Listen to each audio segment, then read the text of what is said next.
कहानी की शुरुआत में हमें बताया जाता है कि एक जांबाज योद्धा दूसरे ब्रह्मांड के सूरज को खींचकर हमारी दुनिया में लाया था, जिससे यहाँ जीवन की शुरुआत हो सकी। इसके बाद ड्रीम वर्ल्ड यानी सपनों की दुनिया से मून का पहला गार्डियन चांद को लेकर आता है, जिससे दुनिया में दिन और रात का संतुलन बन पाया। कोई बुरी शक्ति सूरज या चांद को चुरा न सके और दिन रात का यह चक्र हमेशा चलता रहे। इसके लिए सूरज और चांद दोनों के लिए एक एक गार्डियन चुना जाता है। इनका काम होता है दिन रात के चक्र को बनाए रखना और अपने ग्रह की रक्षा करना। अगले सीन में हम सोहोने को देखते हैं, जो अपने लिए एक जेवलिन बना रहा होता है, क्योंकि वह बहुत जल्द सूरज का नया गार्डियन बनने वाला होता है। हर 350 साल में पुराने गार्डियन अपने शिष्य को नया गार्डियन चुनते थे। इस बात से सोहोने बहुत खुश होता है और टाउन की सभी लड़कियां भी उसकी दीवानी होती हैं। वहीं हमें ग्लिम नाम की एक लड़की दिखाई जाती है, जो मोम से बनी होती है। रात में ठंड की वजह से वह जम जाती है और तेज धूप में पिघलने लगती है, इसलिए उसे हमेशा छांव में रहना पड़ता है। ग्लिम के पिताजी उसे हमेशा समझाते रहते हैं, क्योंकि उसे साइंस और नई चीजों को जानने में बहुत दिलचस्पी होती है। वह दुनिया घूमना चाहती है, लेकिन उसके पिता उसे धूप में जाने से मना करते हैं, क्योंकि अगर ग्लिम सूरज की तेज रोशनी में आ गई तो वह पूरी तरह पिघल सकती है। लेकिन ग्लिम अपने पिता की बातों पर ज्यादा ध्यान नहीं देती। इसके बाद हमें लियोन दिखाया जाता है, जो चांद का नया गार्डियन बनने वाला होता है। वह इस बात से बहुत खुश होता है। अपनी खुशी में वह अपनी शक्तियों का इस्तेमाल करके मून प्लांट्स को चमका रहा होता है। तभी वहां म्यूने अपने छोटे से पालतू जीव के साथ खेलते हुए आ जाता है, जो मून गार्डियन ट्राइब का एक हिस्सा होता है। अचानक म्यूने गलती से लियोन से टकरा जाता है, जिससे लियोन को बहुत गुस्सा आ जाता है। लियोन को गुस्से में देखकर म्यूने के पिता उसे डांटते हुए वहां से ले जाते हैं और उसे एक गुफा में बंद कर देते हैं। वह उसे सख्त हिदायत देते हैं कि जब तक मून के गार्डियन का चयन नहीं हो जाता वह बाहर नहीं आएगा। ऐसा इसलिए क्योंकि म्यूने हमेशा अपनी शरारतों से मुसीबत खड़ी करता रहता है। अगली सुबह सूरज की हल्की किरणें पड़ते ही ग्लिम अपनी असली अवस्था में वापस आ जाती है, लेकिन उसके पिता अभी भी छांव में होने की वजह से जमे हुए होते हैं। इस मौके का फायदा उठाकर ग्लिम सूरज की तेज धूप से बचते हुए उस जगह पर पहुंच जाती है, जहां आज सूरज और चांद के गार्डियन का चयन होना है। वहीं म्यूने भी अपने पिता से छुपकर उसी जगह पहुंच जाता है। यह समारोह उस जगह पर हो रहा होता है जहां दिन और रात की सीमा होती है, इसलिए ग्लिम वहां शाम के समय यानी दिन और रात के बीच खड़ी रहती है, जिससे वह अपने सामान्य रूप में रह पाती है। अब यहाँ सूरज के 100 साल पुराने गार्डियन झोलाल अपने शिष्य सोहोने को सूरज का नया गार्डियन चुनते हैं। दूसरी तरफ जब चांद के पुराने गार्डियन यूल अपने शिष्य लियोन को चुनने के लिए पवित्र जानवर को भेजते हैं, तो वह लियोन को न चुनकर झाड़ियों में छिपे म्यूने को चुन लेता है। यह देखकर सभी लोग हैरान रह जाते हैं, क्योंकि म्यूने अभी बहुत छोटा होता है और उसके पास चांद को संभालने का कोई अनुभव नहीं होता। फिर भी यूल म्यूने को ही नया मून गार्डियन घोषित करते हैं, क्योंकि उन्हें पवित्र जानवर पर पूरा भरोसा होता है। म्यूने के गार्डियन बनने पर लियोन गुस्से में वहां से चला जाता है, क्योंकि उसने सालों तक इसके लिए ट्रेनिंग ली होती है। जब लियोन वहां से जा रहा होता है, तब उसे छिपकर दो अजीब से क्रिएचर देख रहे होते हैं। सूरज और चांद दोनों के नए गार्डियन चुने जाने के बाद पुराने और नए गार्डियन एक दूसरे को गले लगाते हैं और अपने कर्तव्य को ईमानदारी से निभाने की कसम खाते हैं। लेकिन सोहोने म्यूने के चुने जाने से बिल्कुल खुश नहीं होता, क्योंकि उसे लगता है कि इस पद का असली हकदार म्यूने नहीं बल्कि लियोन है। इसके बाद हम उन्हीं डार्क क्रिएचर्स को देखते हैं जो लियोन पर नजर रख रहे थे। वे एक जलते हुए लावे की जगह पर पहुंचते हैं, जहां उनका खतरनाक बॉस नेक्रोस रहता है, जिसकी बॉडी के अंदर से लावा बह रहा होता है। वे नेक्रोस को सारी बात बताते हैं कि आज मून का गार्डियन लियोन नहीं बल्कि म्यूने चुना गया है। यह सुनकर नेक्रोस बहुत खुश होता है, क्योंकि उसका असली मकसद सूरज को चुराना होता है। इसलिए वह अपने शरीर से 2 सफेद खतरनाक ईविल सांप निकालकर लियोन के पास भेज देता है। वहीं लियोन गार्डियन न बन पाने की वजह से बहुत दुखी होता है। तभी वहां वही 2 सफेद ईविल सांप आ जाते हैं, जिन्हें नेक्रोस ने भेजा होता है। वे लियोन को म्यूने के खिलाफ भड़काते हैं और कहते हैं, अगर तुम हमारी मदद करोगे सूरज को हासिल करने में, तो हम तुम्हें चांद का गार्डियन बना देंगे। यह सुनकर लियोन तैयार हो जाता है और उसी पल उसकी आंखें पूरी तरह काली हो जाती हैं, क्योंकि अब वह उन ईविल सांपों के काबू में आ चुका होता है। अगले सीन में हम म्यूने को देखते हैं, जो मून के पुराने गार्डियन के साथ एक विशालकाय पक्षी के अंदर होता है। इन्हीं पक्षियों को इस दुनिया में टेम्पल कहा जाता है, जो चांद को एक जगह से दूसरी जगह ले जाते हैं। यहाँ मून के पुराने गार्डियन यूल म्यूने को समझा रहे होते हैं कि चांद को कैसे कंट्रोल करना है। तभी म्यूने को एक तहखाने का दरवाजा दिखाई देता है। जब वह इसके बारे में पूछता है, तो यूल बताते हैं कि पहले गार्डियन ने इसी रास्ते से चांद को लाया था। यह सब देखकर म्यूने हैरान तो होता ही है, लेकिन अंदर से काफी डरा हुआ भी होता है। उसे लगता है कि वह चांद को संभाल नहीं पाएगा, इसलिए वह यूल से कहता है कि शायद उनसे गार्डियन चुनने में गलती हो गई है। लेकिन यूल उसकी बातों पर ध्यान नहीं देते और अगले ही पल वे भी पुराने गार्डियन की तरह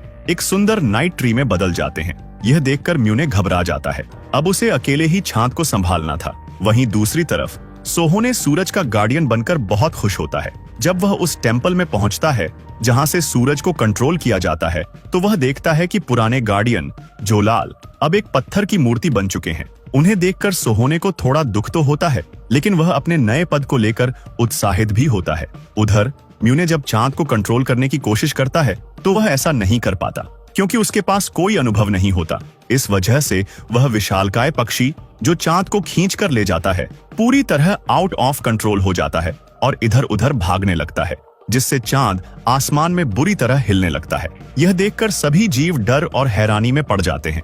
इसी दौरान वो मैजिकल तार टूट जाते हैं जिनसे चांद उस पक्षी से बंधा हुआ था। अब चांद पूरी तरह बेकाबू होकर आसमान में उड़ने लगता है। यह देखकर म्यूने बहुत दुखी हो जाता है और चांद के अलग होते ही वो पक्षी भी थक कर बैठ जाता है। वहीं सोहोने खुशी खुशी सूरज को आगे बढ़ा रहा होता है। तभी वह देखता है कि उसके रास्ते में वही पक्षी बैठा हुआ है जो चांद को खींचता है। यह देखकर सोहोने को बहुत गुस्सा आता है, क्योंकि वह वहां नहीं होना चाहिए था। तभी वहां ल्यून आ जाता है। वह सोहोने को म्यूने के खिलाफ भड़काता है और कहता है, म्यूने ने अपनी नादानी से हम सबकी जिंदगी खतरे में डाल दी है और सूरज का गार्डियन होने के नाते सबकी रक्षा करना तुम्हारा कर्तव्य है। ल्यून की बात सुनकर सोहोने गुस्से में आ जाता है और म्यूने की तरफ निकल पड़ता है। वहीं दूसरी तरफ म्यूने किसी तरह उस मैजिकल क्रिएचर की मदद से चांद को वापस काबू में कर लेता है और उसे फिर से अपनी जगह पर ले आता है। यह देखकर बाकी सभी जीव खुश हो जाते हैं और सब कुछ फिर से सामान्य लगने लगता है। लेकिन इसी बीच सोहोने अपने टेम्पल में नहीं होता। इस मौके का फायदा उठाकर नेक्रोस के डार्क क्रिएचर सूरज को चुरा लेते हैं और उसे अपने साथ ले जाते हैं। जब ग्लिम यह सब देखती है तो वह पूरी तरह हैरान रह जाती है। पहले चांद के साथ गड़बड़ हुई और अब सूरज भी गायब हो गया। उसे समझ ही नहीं आता कि ये सब क्या हो रहा है। इसके बाद वह सोहोने को यह सब बताने के लिए निकल पड़ती है। हालांकि उसके पिता उसे घर से बाहर जाने से मना करते हैं, लेकिन इस बार भी वह उनकी बात नहीं मानती और सीधे सोहोने की तरफ चल पड़ती है।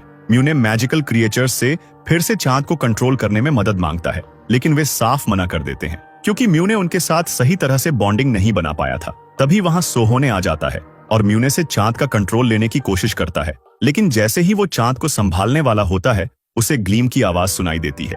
जब वो ग्लीम के पास पहुंचता है तो ग्लीम उसे बताती है कि सूरज चोरी हो गया है। पहले तो सोहोने को उसकी बात पर यकीन नहीं होता, लेकिन जब वो खुद देखता है कि सूरज अपनी जगह पर नहीं है और कोई उसे नेक्रोस की गुफा की तरफ ले जा रहा है, तो वो पूरी तरह से घबरा जाता है। उधर नेक्रोस सूरज को पाकर बहुत खुश होता है। वो अपनी आग जैसी सांस से सूरज को बुझा देता है और फिर उसे अपने डार्क क्रिएचर्स को सुरक्षा के लिए सौंप देता है। इसी बीच म्यूने भी वहां पहुंच जाता है। म्यूने को देखकर सोहोने गुस्से में कहता है, ये सब तुम्हारी वजह से हुआ है। अगर तुमने चांद को ठीक से संभाला होता तो मुझे यहाँ आना ही नहीं पड़ता और ये सब नहीं होता। इसके बाद सोहोने म्यूने से चांद का कंट्रोल लेकर उसे ल्यून को दे देता है और खुद ग्लीम के साथ नेक्रोस को हराने और सूरज वापस लाने निकल पड़ता है। चांद का कंट्रोल छिन जाने के बाद म्यूने बहुत दुखी हो जाता है, क्योंकि वह गार्डियन बनकर सच में खुश था। म्यूने वापस अपने कबीले में जाता है, लेकिन वहां उसके अपने लोग, यहाँ तक कि उसके पिता भी उसे वापस स्वीकार नहीं करते, क्योंकि म्यूने की गलती से सबकी जान खतरे में पड़ गई थी। अपने ही कबीले से ठुकराए जाने के बाद म्यूने पूरी तरह टूट जाता है, लेकिन फिर भी वो अपने पिता से वादा करता है कि वो सब कुछ ठीक कर देगा। वहीं दूसरी तरफ सोहोने और ग्लीम आगे बढ़ रहे होते हैं। तभी रास्ते में उन्हें म्यूने मिल जाता है। म्यूने उनसे कहता है कि वो भी उनके साथ चलना चाहता है ताकि सूरज को वापस लाया जा सके। पहले तो सोहोने मना कर देता है, लेकिन जब म्यूने अपने जुगनुओं की मदद से उन्हें सही रास्ता दिखाता है तो सोहोने मान जाता है और उसे अपने साथ ले लेता है।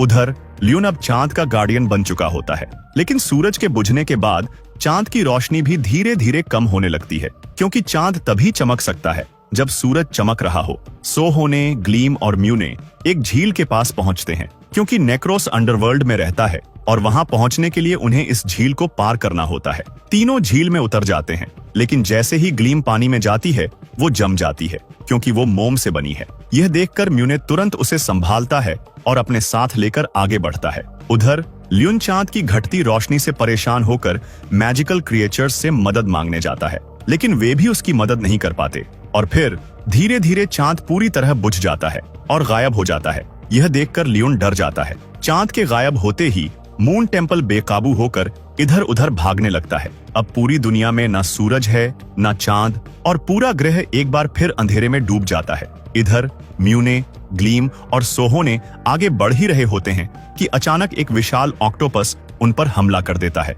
लेकिन तभी वहां फास्फो आ जाता है, जो कभी मून का गार्डियन हुआ करता था। वो उस खतरनाक ऑक्टोपस से तीनों को बचा लेता है। जब फास्फो को पता चलता है कि सोहो ने सूरज का गार्डियन है और उसकी वजह से सूरज चोरी हो गया, तो वो गुस्से में वहां से जाने लगता है। तभी म्यूने उसे रोकता है और मदद के लिए विनती करता है। पहले तो फास्फो मना कर देता है, लेकिन थोड़ी देर बाद वो मान जाता है और उनकी मदद करने के लिए तैयार हो जाता है। अब चारों मिलकर नेक्रोस की ओर बढ़ते हैं। रास्ते में फास्फो उन्हें नेक्रोस की असली कहानी बताता है। वो कहता है कि नेक्रोस हमेशा से बुरा नहीं था। वो पहले सूरज का गार्डियन हुआ करता था। उसके सीने से लावा नहीं बल्कि मीठा पानी निकलता था। लेकिन एक दिन एक सफेद ईविल सांप ने उसे अपनी शक्तियों से भ्रष्ट कर दिया। इसके बाद नेक्रोस ने सूरज को अपने पास रखने की कोशिश की।